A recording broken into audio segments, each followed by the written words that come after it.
Sorry sorry sorry. Wait wait wait, শুধু sorry বললে হয়ে গেল? যে কোনো জায়গায় হ্যান্ডসাম ছেলে দেখলে ধাক্কা মারতে ইচ্ছে করে নাকি? ও হ্যালো, আমি আপনাকে ইচ্ছে করে ধাক্কা মারিনি, ইন কেস হয়ে গেছে। আর আপনি নিজেকে হ্যান্ডসাম মনে করে? দেখতে তো একটা বাদরের মতো। কি বললেন? আগে আমার ক্যামেরা আছে, যদি কিছু হয় না আপনার খবর আছে। আয় আয় বস।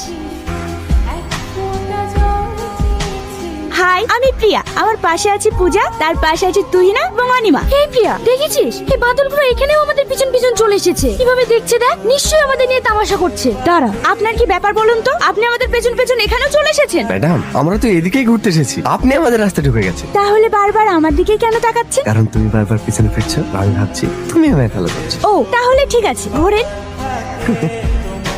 ফার্স্ট মর্নিং সাথে কফি, তার সাথে সুন্দর পাহাড় দেখার মজাই আলাদা, তাই না? ভাবলাম এই সুন্দর সকালটা কফি আর এই পাহাড় দেখতে দেখতে কাটাবো। বাই দ্য ওয়ে, আপনি কিন্তু অনেক সুন্দর আছেন। প্রেমে পড়ে গেলেন নাকি? পড়ে গেলাম। স্যার, আমরা এই কোডের মানে পেয়ে গেছি। প্রথমে মার্ডার হয়েছিল প্রধান, আর প্রধানের কাছ থেকে আমরা যে কোড নাম্বারটা পেয়েছি যেটা হচ্ছে MRN, যার অর্থ হচ্ছে মৃণাল শাহ। স্যার, তারপরেই কিন্তু আমাদের MNA মৃণাল শাহ খুন হয়েছে। কি? শিট!